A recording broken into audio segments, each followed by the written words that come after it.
بسم اللہ الرحمن الرحیم۔ السلام علیکم بہن بھائیو، بیٹے اور بیٹیوں، میں آپ کا اپنے چینل پر خوش آمدید کہتا ہوں۔ تو آج کی ویڈیو کا عنوان ہے پردے میں چہرے کا کیا ڈھانپنا ضروری ہے۔ تو آج کی ویڈیو بہت اہم ہے، بہت محنت سے آپ کے لیے بنائی ہے، اس لیے آپ کو چاہیے اگر آپ میرے چینل پر نئے ہیں پہلے چینل کو سبسکرائب کر دیں اور بیل کو دبا کر آل پر کلک کر دیں تاکہ میری آنے والی اچھی سے اچھی ویڈیوز آپ کو ملتی رہیں۔ تو چلے دیکھتے ہیں اس ویڈیو میں کہ پردے میں چہرے کا کیا ڈھانپنا ضروری ہے۔ بیرہ سلمانی جو حضرت علی رضی اللہ عنہ کے شاگرد ہیں، ان کا بیان ہے کہ مسلمان عورتیں اپنے سروں کے اوپر سے چادریں اس طرح اوڑھتی تھیں کہ آنکھوں کے سوا کچھ ظاہر نہ ہوتا تھا، اور وہ بھی اس لیے کہ راستہ دیکھ سکیں، یعنی کہ اپنے آپ کو اس طرح لپیٹ کر چلتی تھیں۔ اب بعض لوگ یہ کہتے ہیں کہ یہ حکم ازواج طاہرات کے لیے ہے، یا یہ کہ ساری سختی جس کو نام نہاد سختی بولا جاتا ہے، حالانکہ اس کے بغیر بعض اوقات جو سختیاں پڑتی ہیں انسان پر وہ کہیں زیادہ بھاری ہوتی ہیں، لیکن ان کو ہم بھول جاتے ہیں اور اس کے حکم کے عمل کرنے کو سختی سے تعبیر کرتے ہیں۔ تو اس میں بعض اوقات یہ کہا جاتا ہے کہ یہ ازواج مطہرہ کے لیے ہے، اور بعض ائمہ کرام کی رائے دی جاتی ہے کہ امام ابو حنیفہ رحمۃ اللہ کے نزدیک چہرے کا پردہ نہیں ہے۔ ایک بات یاد رکھیے کہ جتنے بھی ائمہ کرام ہیں وہ سارے کے سارے اس بات پر متفق ہیں کہ جہاں فتنے کا ڈر ہو وہاں چہرہ ڈھانپ لینا لازم ہے، اور جہاں فتنہ نہ ہو وہاں چہرہ کھول لینا کوئی بات نہیں۔ جیسا کہ حضرت عائشہ صدیقہ رضی اللہ تعالیٰ عنہا فرماتی ہیں کہ ہم چہرہ کھول لیتے تھے، تو جب کوئی آ جاتا تو پھر ہم چہرہ ڈھانپ لیتے تھے۔ مثلاً اگر گاڑی میں آپ بیٹھے ہوئے ہیں تو رخصت ہے،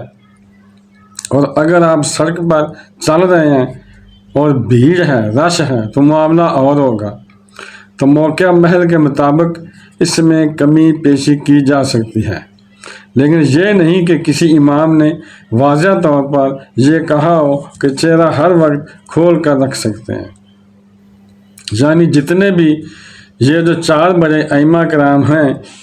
جن میں سے اگر امام ابو حنیفہ نے یہ کہا ہے کہ تو انہوں نے یہ بھی کہا ہے کہ جہاں فتنہ نہ ہو، جہاں خرابی کا اندیشہ نہ ہو، جہاں عورت اپنے آپ کا محفوظ سمجھے، لیکن جہاں فتنہ ہو اور جہاں مشکلات ہوں وہاں پر کسی نے یہ بھی نہیں کہا کہ وہ اپنا حجاب کھولے۔ آج کے پرفتن دور میں تو چہرہ بلکہ ہاتھ اور پاؤں بھی عورت کو ڈھانپنے چاہیے، صرف آنکھیں ننگی ہونی چاہیے، کیونکہ آج کے ایڈوانس دور میں موبائل ضروری ہونے کی وجہ سے ہر بچی کے پاس موبائل ہے، اور بچوں کا ذہن فیس بک،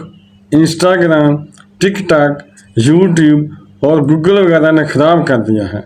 کیونکہ کمرشل جو نیٹ پر چلتے رہتے ہیں ان میں ماڈلز نے گندا لباس پہنا ہوتا ہے، جس کی وجہ سے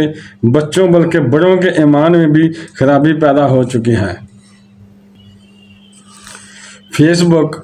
اور یوٹیوب وغیرہ اتنی گندی ہو چکی ہے کہ بچوں کے ساتھ بیٹھ کر انسان دیکھ ہی نہیں سکتا، اور ہر چھوٹا بڑا موبائل پر کام کرتے ہوئے وہ کمرشل دیکھ رہا ہے، چھوٹا بچہ ہو، بڑا ہو یا بوڑھا ہو، کمرشل تو آتے ہیں وہ تو دیکھنے پڑتے ہیں۔ بلکہ اکثر لوگوں نے تو ٹی وی، VCR وغیرہ چھوڑ کر فارغ وقت میں موبائل دیکھنا اپنا شغل بنا لیا ہے۔ اب ٹی وی ختم ہو گئے ہیں، VCR ختم ہو گئے ہیں، ہر وقت فارغ وقت میں آگے پیچھے بھی ہر بچہ، بڑا بوڑھا، بچی موبائل دیکھ رہے ہیں، شغل بنایا ہوا ہے،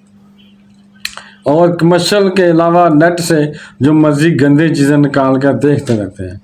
اس لیے اگر عورت پردہ کر کے چہرہ، ہاتھ اور پاؤں کھول کر گھر سے نکلتی ہے تو لوگ اس کا چہرہ، ہاتھ اور پاؤں پر نظر ڈالتے رہتے ہیں، اور ان کے دل میں فتنہ پیدا ہوتا ہے، کیونکہ موبائل دیکھ دیکھ کر لوگوں کے ایمان کمزور ہو چکے ہیں۔